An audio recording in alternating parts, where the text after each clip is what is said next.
ଆଜି ହେଉଛି କାର୍ତ୍ତିକ ମାସ ଅମାବାସ୍ୟା ମଙ୍ଗଳବାର। ଏହି ମଙ୍ଗଳବାର ପ୍ରଭୁ ହନୁମାନଙ୍କର ଅତ୍ୟନ୍ତ ପ୍ରିୟ ବାର।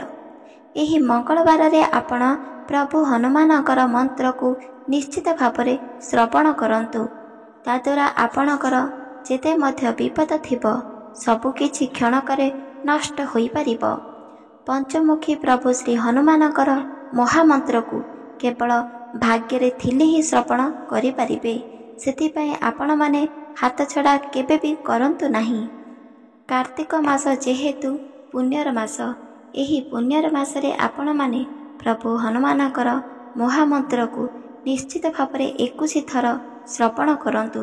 ନିଜ କର୍ଣ୍ଣରେ ଶ୍ରବଣ କରିବା ଦ୍ୱାରା ପଞ୍ଚମୁଖୀ ହନୁମାନଙ୍କର ମହାମନ୍ତ୍ର, ତାହେଲେ ଜୀବନରେ ଯେତେ ମଧ୍ୟ ଦୁଃଖ କଷ୍ଟ ରୋଗ ରହିଛି ସବୁକିଛିର ଅନ୍ତ ଘଟିବ, ଅଭାବ ମଧ୍ୟ ଦୂରେଇ ଯିବ। ଆପଣଙ୍କର ଶତ୍ରୁ ଯଦି ବିଜୟ ପ୍ରାପ୍ତ କରିଛନ୍ତି ତାହେଲେ କ୍ଷଣକରେ ତାର ସବୁକିଛି ନଷ୍ଟ ହୋଇଯିବ। ଆଉ ସେହି ଦିନଠାରୁ ସିଏ ପରାସ୍ତ ହିଁ ନିଶ୍ଚିତ ଭାବରେ ଘଟିପାରିବ। ସେଥିପାଇଁ ଆପଣମାନେ ଏହି ଭିଡ଼ିଓକୁ ହାତଛଡ଼ା ବିଲକୁଲ ବି ମଧ୍ୟ କରନ୍ତୁ ନାହିଁ। ପ୍ରଭୁ ହନୁମାନଙ୍କର ଏହି ପଞ୍ଚମୁଖୀ ମହାମନ୍ତ୍ରକୁ ନିଶ୍ଚିତ ଭାବରେ ଶ୍ରବଣ କରନ୍ତୁ। 21 ଥର ଶ୍ରବଣ କରନ୍ତୁ। ଆପଣ ନିଜେ ହିଁ ଦେଖିପାରିବେ। କାହିଁକି ନା 4 ଯୁଗରେ ଅମର ରହିଛନ୍ତି ସେହି ଭଗବାନ। ସେ ଭଗବାନ ହେଉଛନ୍ତି ପ୍ରଭୁ ହନୁମାନ। ହନୁମାନଙ୍କର ସବୁକିଛି ଭକ୍ତମାନଙ୍କର ମନସ୍କାମନା ପୂରଣ କରନ୍ତି ତତ୍କ୍ଷଣେ। ସେଥିପାଇଁ ଆପଣମାନେ ଏକଥାକୁ ମନେ ରଖନ୍ତୁ, ହାତଛଡ଼ା କେବେ ବି କରନ୍ତୁ ନାହିଁ। ଯାହା ବି କିଛି ଘଟିଥାଏ ଅଚାନକ ଘଟିଥାଏ, ଆପଣଙ୍କର ଗୋଟିଏ ମନସ୍କାମନା ପୂରଣ ହୋଇଯାଏ ଯଦି ଏହି କାର୍ତ୍ତିକ ମାସରେ ପ୍ରଭୁ ହନୁମାନଙ୍କର ପଞ୍ଚମୁଖୀ ମହାମନ୍ତ୍ରକୁ ଶ୍ରବଣ କରନ୍ତି 21 ଥର। ମନେ ରଖନ୍ତୁ, 21 ଥର ସମ୍ପୂର୍ଣ୍ଣ ଭାବରେ ଶ୍ରବଣ କରିବାକୁ ପଡ଼ିବ। ତାହେଲେ ଯାଇ ଆପଣଙ୍କର ଗୋଟିଏ ସ୍ୱପ୍ନ ପୂରଣ ହେବା ସଙ୍ଗେ ସଙ୍ଗେ ମନସ୍କାମନା ମଧ୍ୟ ଜଲ୍ଦି ପୂରଣ ହେବ। ସେଥିପାଇଁ ଆପଣମାନେ ହାତଛଡ଼ା କରନ୍ତୁ ନାହିଁ। ସମ୍ପୂର୍ଣ୍ଣ ଭାବରେ 21 ଥରକୁ ନିଜ କର୍ଣ୍ଣରେ ଶୁଣନ୍ତୁ। ଯେତେ ମଧ୍ୟ ବିପଦ ଥିବ ତାହାର ଅନ୍ତ ନିଶ୍ଚିତ ଭାବରେ ଘଟିବ। ଏ କଥାକୁ ମନେ ରଖନ୍ତୁ। ପ୍ରଭୁ ହନୁମାନଙ୍କର ହସ୍ତ କେବଳ ଆପଣଙ୍କ ଉପରେ ରହିବ ଆଶୀର୍ବାଦ ପ୍ରଦାନ କରିବା ପାଇଁ, ଯେତେ ମଧ୍ୟ ବିପଦ ଥିବ ତାକୁ ଲିଭେଇବା ପାଇଁ। ସେଥିପାଇଁ ଏହାକୁ ଆପଣ ହାତଛଡ଼ା କେବେ ବି କରନ୍ତୁ ନାହିଁ। ମନୁଷ୍ୟ ଜୀବନ ହେତୁ ସବୁକିଛି ବିପଦର ଅନ୍ତ ଘଟିଥାଏ ଯଦି ପ୍ରଭୁ ହନୁମାନଙ୍କର ପଞ୍ଚମୁଖୀ ଶ୍ରୀ ଏହି ମନ୍ତ୍ରକୁ ଯଦି ଆପଣ ସମ୍ପୂର୍ଣ୍ଣ ଭାବରେ 21 ଥରକୁ ଶ୍ରବଣ କରନ୍ତି। ସେଥିପାଇଁ ଚାଲନ୍ତୁ ଜାଣିବା ପଞ୍ଚମୁଖୀ ଶ୍ରୀ ହନୁମାନଙ୍କର ଏହି ମହାମନ୍ତ୍ର, ଯାହା ଶୁଣିବା କ୍ଷଣି ସବୁକିଛି ବିପଦର ଅନ୍ତ ଘଟିବ, ସବୁକିଛି ଦୁଃଖ କଷ୍ଟ ଦୂରେଇ ଯିବ, ଜୀବନରେ ଧନ ସମ୍ପତ୍ତି ପ୍ରାପ୍ତ ହେବ, ଜୀବନରେ ସଦା ସର୍ବଦା ମନସ୍କାମନା ପୂରଣ ହେବ, ଆଉ ପ୍ରଭୁ ହନୁମାନଙ୍କର ଆଶୀର୍ବାଦ ସବୁବେଳେ ପ୍ରାପ୍ତ ହୋଇଥିବ। ସେଥିପାଇଁ ଚାଲନ୍ତୁ ଶୁଣିବା। ଏହି ମନ୍ତ୍ର ଶୁଣିବା କ୍ଷଣି ପ୍ରଭୁ ହନୁମାନ ତତ୍କ୍ଷଣେ ଆସି ଆଶୀର୍ବାଦ ପ୍ରଦାନ କରନ୍ତି। ଏ କଥାକୁ ମନେ ରଖନ୍ତୁ, ସମ୍ପୂର୍ଣ୍ଣ ଭାବରେ ଶ୍ରବଣ କରନ୍ତୁ। ଓମ୍ ପଞ୍ଚମୁଖୀ ହନୁମତେ ନମୋ ନମଃ। ଓମ୍ ରାମ ଭକ୍ତାୟ ନମୋ ନମଃ। ଓମ୍ ଶତ୍ରୁ ବିନାଶାୟ ନମୋ ନମଃ। ଓମ୍ ଧନ ପ୍ରାପ୍ତାୟ ନମୋ ନମଃ। ଜୟ ଶ୍ରୀରାମ, ଜୟ ହନୁମାନ, ଜୟ ଶ୍ରୀରାମ। ଓମ୍ ପଞ୍ଚମୁଖୀ ହନୁମତେ ନମୋ ନମଃ। ଓମ୍ ରାମ ଭକ୍ତାୟ ନମୋ ନମଃ। ଓମ୍ ଶତ୍ରୁ ବିନାଶାୟ ନମୋ ନମଃ। ଓମ୍ ଧନ ପ୍ରାପ୍ତାୟ ନମୋ ନମଃ। ଜୟ ଶ୍ରୀରାମ, ଜୟ ହନୁମାନ, ଜୟ ଶ୍ରୀରାମ। ଓମ୍ ପଞ୍ଚମୁଖୀ ହନୁମତେ ନମୋ ନମଃ। ଓମ୍ ରାମ ଭକ୍ତାୟ ନମୋ ନମଃ। ଓମ୍ ଶତ୍ରୁ ବିନାଶାୟ ନମୋ ନମଃ। ଓମ୍ ଧନ ପ୍ରାପ୍ତାୟ ନମୋ ନମଃ। ଜୟ ଶ୍ରୀରାମ, ଜୟ ଶ୍ରୀ ହନୁମାନ, ଜୟ ଶ୍ରୀରାମ। ଓମ୍ ପଞ୍ଚମୁଖୀ ହନୁମତେ ନମୋ ନମଃ। ଓମ୍ ରାମ ଭକ୍ତାୟ ନମୋ ନମଃ।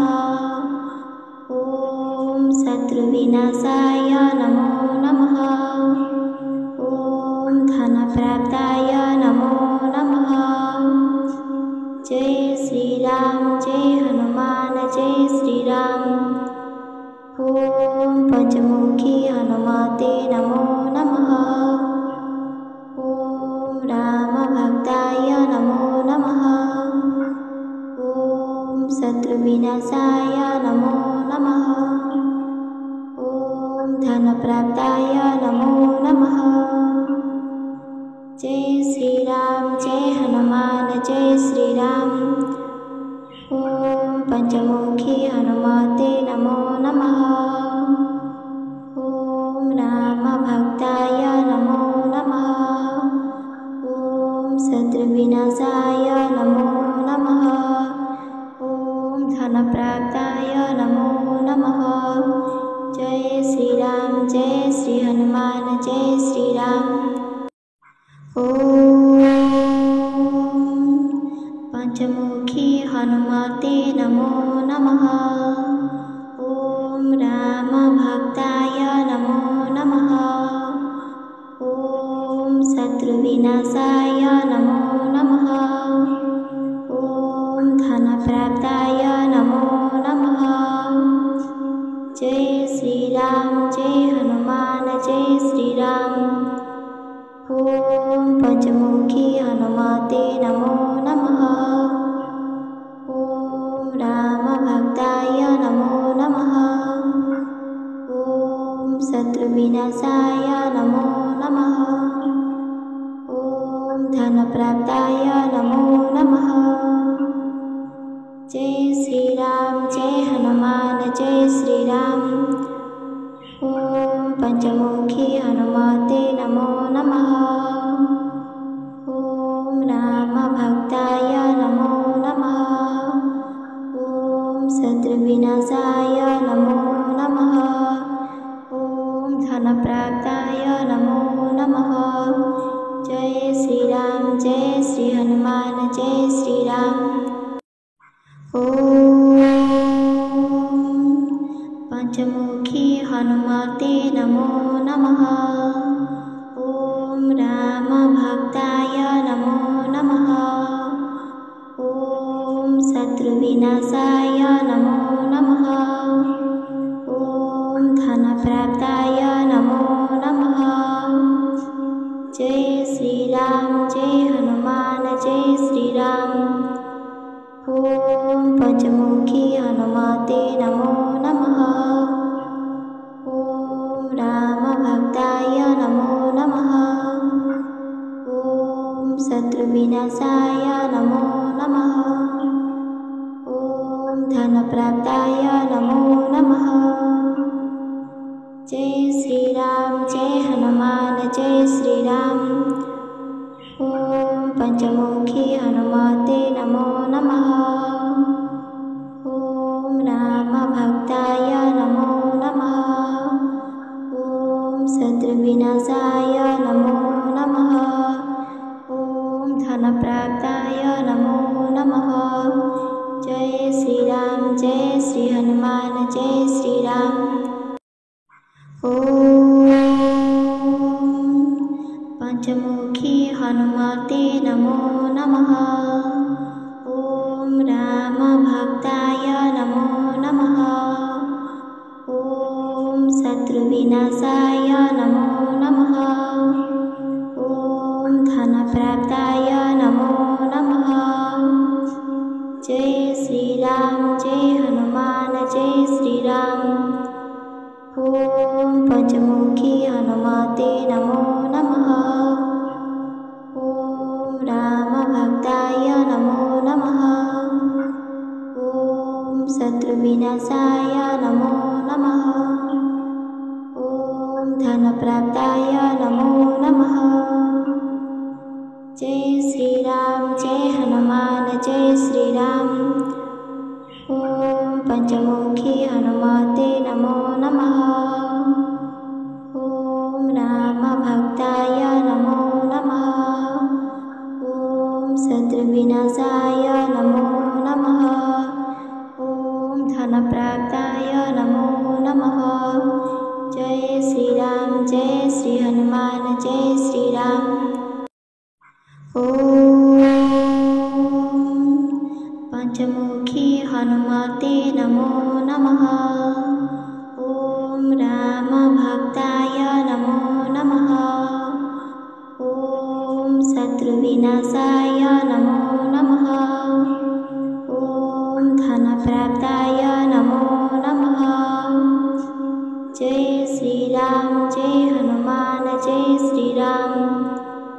ओम पंचमुखी हनुमते नमो नमः। ओम राम भक्ताय नमो नमः। ओम शत्रुविनाशाय नमो नमः। ओम धनप्राप्ताय नमो नमः। जय श्री राम, जय हनुमान, जय श्री राम। ओम पंचमुखी हनुमते नमो नमः। ओम राम भक्ताय नमो नमः। ओम शत्रुविनाशाय नमो नमः। ओम धनप्राप्ताय नमो नमः। जय श्री राम, जय श्री हनुमान, जय श्री राम। ओम पंचमुखी हनुमते नमो नमः। ओम राम भक्ताय नमो नमः। ओम शत्रुविनाशाय नमो नमः। ओम धनप्राप्ताय नमो नमः। जय श्री राम, जय हनुमान, जय श्री राम। ओम पंचमुखी हनुमते नमो नमः। ओम राम भक्ताय नमो नमः। ओम शत्रुविनाशाय नमो नमः। ओम धनप्राप्ताय नमो नमः। जय श्री राम, जय हनुमान, जय श्री राम। ओम पंचमुखी हनुमते नमो नमः। ओम राम भक्ताय नमो नमः। ओम शत्रुविनाशाय